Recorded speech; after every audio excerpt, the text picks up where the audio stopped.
बचपन में मोटर चलाई थी। उस मोटर से ना प्रोजेक्ट करने के लिए मैंने यूट्यूब पर देखा, बहुत अच्छे अच्छे प्रोजेक्ट मिलने लगे। तो मैंने वैक्यूम क्लीनर बनाया। एक बोतल ली, उसको काटा और एक जाली लगाई और मोटर उल्टी लगाने से ना वो मोटर एयर वैक्यूम कर लेती है, तो एयर के साथ वो ऑब्जेक्ट भी वैक्यूम कर लेती है। हमारे स्कूल में अनूप सर आ गए, उन्होंने मुझे आर्डिनो सिखाया। मैंने उसके बाद आर्डिनो के प्रोजेक्ट किए। पहला प्रोजेक्ट मैंने एलईडी क्यूब किया। उसके बाद हमारे स्कूल में इलेक्शन होने वाले थे, तब मैंने ना वोटिंग मशीन बनाई।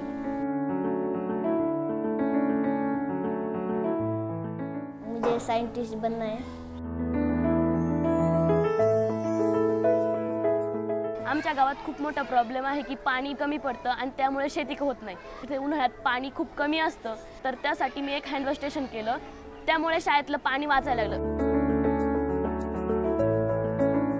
आणि मला मोठं होऊन काय व्हायचं माहित नाही, पण मी ह्या देशासाठी नेमकी काहीतरी चांगलं करून दाखवेन।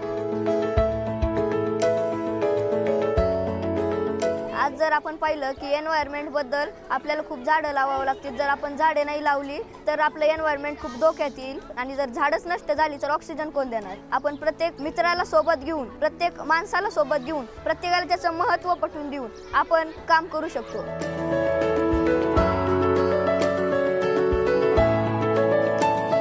आपण आपले बर्थडे जो असतो तो आपण 2-3 हजारच्या मित्रांना पार्टी देतो किंवा हॉटेलमध्ये जातो। ते पैसे पार्टी न देता साध्या पद्धतीने जो बर्थडे साजरा केला आणि त्याचीच जर झाडं लावली आजूबाजूला तर किती झाडं मोठी होतील।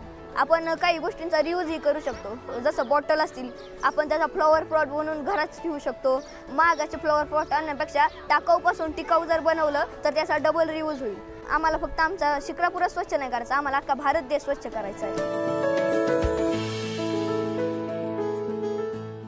जो हम यहाँ डेवलप कर रहे हैं वो डेवलप होने की वजह से उनका जो सोचने का तरीका है उस पे हम काम कर रहे हैं, और वो खुद के लिए नहीं, सिर्फ अपने घर के लिए नहीं, इस देश के लिए तैयार हो रहे हैं। वो बच्चे रोल मॉडल होंगे, जहाँ जहाँ जाएंगे अलग तरह का काम करेंगे।